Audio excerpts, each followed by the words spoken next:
네, 지난주 월요일이었죠. 단식 중이었던 이정미, 손학규 두 야당 대표가요.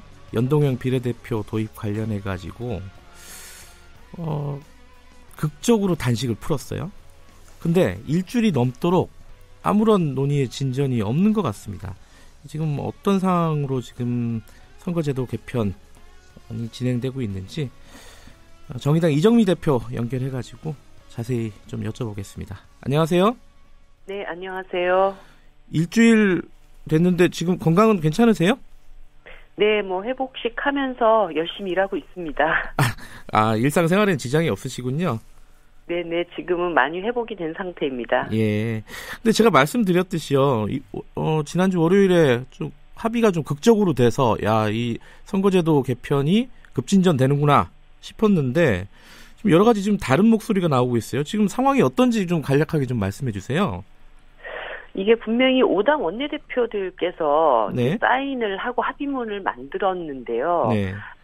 단식을 풀자마자 그 다음에 나경원 원내대표께서 다른 말씀을 지금 하고 계십니다. 사실 손학규, 이정미 두 사람이 단식을 한 이유는 연동형 비례대표제로 대한민국 선거제도를 공정하고 합리적으로 바꿔야 된다. 이 요구였고 네. 결국은 연동형 비례대표제를 합의했기 때문에 5당이 단식을 풀었던 것이거든요. 그런데 나경원 대표께서 연동형 비례대표제는 합의한 것이 아니라 검토할 수 있다라는 정도의 어떤 합의문이었다. 네. 이러면서 애초에 합의문 취지를 부정하는 이런 발언을 하고 계십니다. 네. 그러다 보니까 자유한국당 내부에 간사가 이번에 바뀌긴 했지만 전임 간사 그리고 새로 선임된 장제원 간사뿐만 아니라 내부의 국회의원들도 연동형 비례대표제는 굉장히 나쁜 제도이고 오히려 국회의원 정수를 줄여야 된다는 등 이렇게 정말 뜬금없는 이야기들을 하면서 선거제도 개혁에 찬물을 끼얹고 있는 이런 상황으로 좀 치닫고 있습니다. 근데 그 합의문을 보면요, 사실 해석의 여지가 좀 있긴 해요. 그러니까 예를 들어 검토를 한다는 말이 들어가 있어가지고 이 자유한국당 같은 경우에는 이거 지금 내부적으로 논의도 아직 덜 돼 있었다고 계속 얘기를 했었고, 그래서 사실 그때 합의문 자체를 놓고 이게 구속력이 있을까라고 생각했던 사람들도 꽤 있었어요. 그때 당시에는 어떻게 생각하셨어요? 긍정적으로 보셨나요? 1차적으로는요, 가장 강력한 증거가 저와 손학규 대표가 단식을 풀었다는 것입니다. 연동형 비례대표제에 합의했기 때문에 단식을 풀었던 것이고, 나경원 대표께서 검토라고 얘기하는 부분은 1항의 문구가 이렇게 되어 있습니다. 연동형 비례대표제 도입을 위한 구체적인 방안을 검토한다. 이렇게 되어 있거든요. 그러니까 연동형 비례대표제 도입은 상수이고 근데 이거를 구체적으로 실행해 나가기 위해서는 그 2항에 딸려오는 것처럼 지역구와 비례의석은 어떻게 할지 그다음에 비례의석은 권역별로 할 것인지 어떻게 할 것인지 석패율 도입은 어떻게 할 것인지 이런 구체적인 방안들이 남겨져 있었다라는 거죠. 그러니까 검토를 한다는 부분은 연동형 비례대표제의 구체적인 방안을 어떻게 할 것인가 이 문제였다는 겁니다. 그러니까 합의의 연동형 비례대표제 자체가 검토 대상이다 하는 거는 완전히 말도 안 되는 얘기고요. 그러니까 애초에 약속을 어겼다 이렇게 지금 보고 계신다는 거죠. 자유한국당에서 그렇습니다. 특히요. 그럼 간단하게나마요. 지금 시간이 많지는 않지만은 자유한국당 쪽에서 얘기하는 연동형 비례대표제에 대한 부정적인 의견에 대해서 의견을 간단하게 좀 여쭤볼게요. 일단 첫 번째는 이게 소수정당, 바른미래당이라든가 아니면 정의당이라든가 이런 소수정당의 밥그릇 싸움이다. 당리당략적인 차원의 주장이다. 이런 얘기를 하는데 이 부분은 반박을 하신다면 어떻습니까? 밥그릇 싸움이 아니고요. 이제까지 불공정한 제도로 인해서 거대 양당은 부당한 의석수를 많이 편취해갔습니다. 예를 들어서 지난 지방선거에서 전체 정당이 한 50%의 지지를 받고서도 한 광역단체에서 90% 이상의 의석수를 싹쓸이해가는 어떤 그런 경험도 있다는 거죠. 그리고 오히려 이제 작은 정당 같은 경우에는 지지율에 턱도 못 미치는 그런 의석수밖에는 받지 못했던 상당히 불합리하고 불공정한 제도를 이제 공정하게 자신의 실력만큼 득표하고 그 실력만큼 의석수를 가져가도록 하자는 것입니다. 네. 이제까지 자유한국당이 이런 그 승자독식 제도 때문에 부당하게 의석수를 얼마나 가져가셨고 또 그것을 내놓기 싫으신지는 모르겠지만 이제 다 그것을 잘못된 의석수를 바로잡는 과정으로 나가자는 것이 연동형 비례대표제다. 이렇게 말씀드릴 수 있습니다. 또 하나는 지금 이제 비례대표제가 현행도 지금 시행되고 있지만은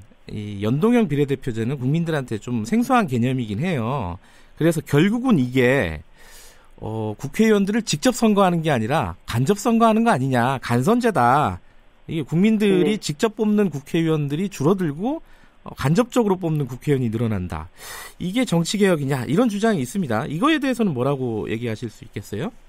연동형 비례대표제는 그 정당의 정책과 가치를 보고 투표하고 그만큼 의석수를 주는 것입니다. 네. 현행 그 양당 독점의 승자독식 선거제도도 인물 투표는 아닙니다. 네. 대부분 유권자들께서 인지하고 계시겠지만 호남, 영남에는 그 정당의 막대기만 꽂아도 당선된다라는 그런 말이 있을 정도입니다. 네. 이 승자독식 제도가 지역구도를 굉장히 강화했고 그리고 상대 정당에 대한 심판과 쓰러뜨리기로 그 당이 이득을 편취하려고 하는 네. 이런 굉장히 대결구도, 극단적인 대결 정치를 양산해왔던 선거제도였다. 네. 그래서 이제까지 이 지역구 선거제도가 갖고 있던 폐해를 연동형 비례대표제로 보정하고 보완하자라는 취지로 이해해 주시면 좋겠습니다. 그 연동형 비례대표제를 좀 강화하려면요, 사실 의원 정수가 늘어나야 되는 게 지금 논리적으로는 맞잖아요.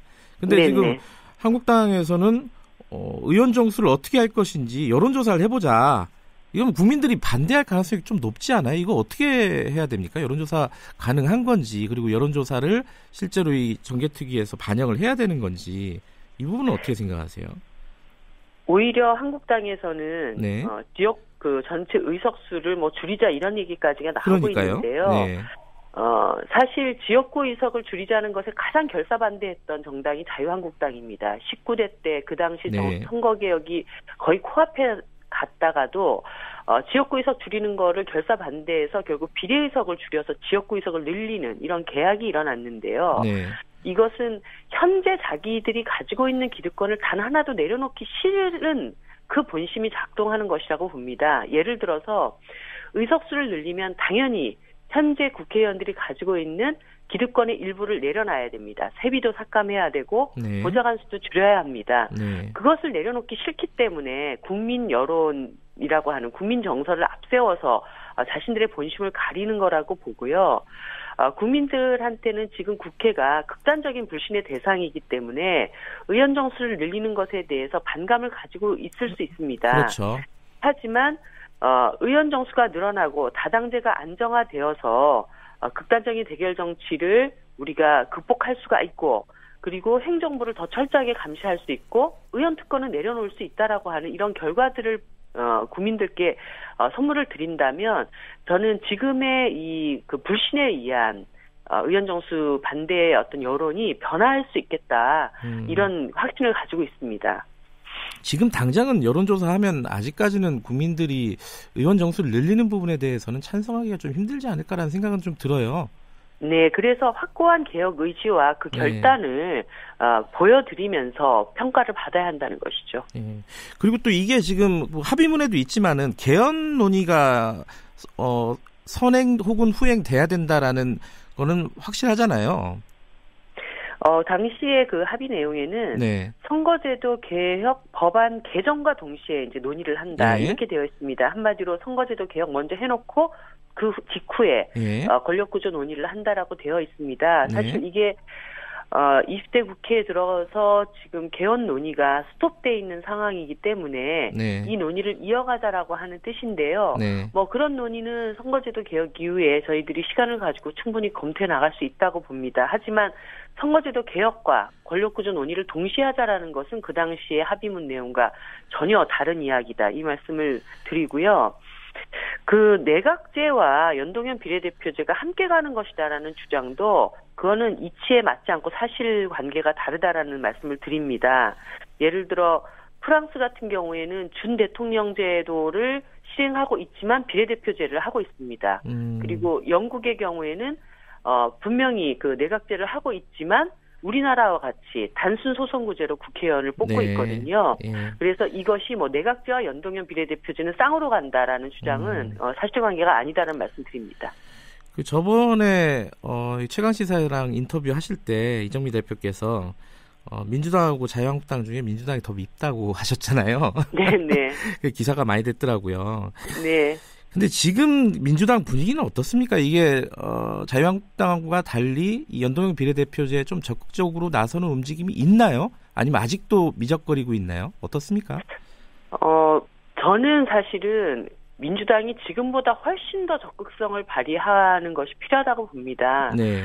지금 선거제도 개혁이 20대 국회에서 반드시 통과되어야 할 법안이라고 한다면 자유한국당이 저런 태도까지 계속 보이고 결국은 자유한국당이 안 하려고 하니까 선거제도 개혁은 어쩔 수 없다. 못하는 네. 일이다.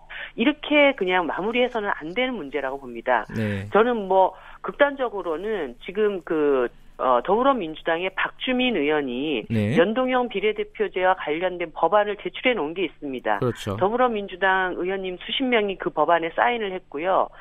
그런 거를 그러면 예를 들어서 반드시 이게 진행돼야 된다는 패스트트랙까지도 고민해 볼 수 있다. 그렇게까지 의지를 보여서라도 선거제도는 반드시 통과돼야 된다. 이렇게 저는 태도를 보여주셨으면 하는 바람입니다. 2018년이 지금 일주일밖에 안 남았습니다. 정개특위 12월 중에 로드맵을 좀 만들어야 된다. 이게 지금 심상정 위원장, 정개특위 위원장의 의견인데 이게 가능할 거라고 보십니까? 물리적으로나 현실적으로 어떻게 보세요? 예, 지금으로서는 상당히 답답한 형편이 되어 있는데요. 네. 뭐 1월 국회도 어쩔 수 없이 다시 지금 또 열려야 되는 상황이기 때문에 네. 뭐 각 당을 최대한 압박하고 설득해내서 네. 적어도 4월 달에 선거구를 획정해야 하는 그 법정 시한을 넘기지 않도록 최선을 다해야 되겠습니다. 아직까지 그러니까 현실적으로 가능할지에 대해서 명확하게 말씀하실 수 없는 상황이네요. 답답하다고 말씀하시는 거 네. 보니까. 예. 알겠습니다. 이게 연결된 김에 이것도 여쭤봐야 될 것 같아요. 일주일밖에 안 남았는데 지금 2018년이요. 이른바 그 고 김영균 씨 관련된 법안이요. 네. 그 위험의 외주화를 방지할 수 있는 여러 가지 법안들이 있고 특히 이제 정부에서 내놓은 산업안전보건법 개정안이 있잖아요. 이거는 네. 임시국회 때 이번 임시국회 때 통과가 됩니까? 어떻게 되는 겁니까? 지금 분위기가? 뭐 자유한국당이 네. 뭐 또다시 위험의 외주화로 이 비극이 발생한 것에 대해서 재발 방지가 시급하다 이런 수석 대변인의 논평까지 나왔기 때문에 네. 저는 뭐 한노위 안에서 이 부분에 대한 합의가 이루어질 거라고 믿었습니다. 그런데 네. 한노위 안에서 이 법이 개정이 되면 나라가 망한다 이런 정말 이해할 수 없는 말을 하면서 지금 어깃장을 계속 놓고 있는데요. 네. 이 법안이 이번에 국회에 통과가 안 되면 정말 국회가 망한다라는 그런 생각을 하시면서 이 법안 합의 처리에 동참을 하셔야 된다고 저는 생각합니다. 그 자유한국당이 이렇게 이 법안에 대해서 특별히 이렇게 나라가 망한다는 식으로 반대하는 이유는 뭐라고 생각하세요? 결국은 수많은 비정규직 청년 노동자들의 죽음보다는 원청 대기업의 기업 봐주기 이것이 훨씬 더 강하게 작동하는 정당이라는 게 그대로 드러난 현상이라고 봅니다. 일주일밖에 안 남았지만 국회에서 그래도 일정 정도 좀 합의가 됐으면 좋겠는데 열심히 노력해 주시기 바라겠습니다. 고맙습니다. 오늘 말씀. 네, 감사합니다. 정의당의 이정미 대표였습니다.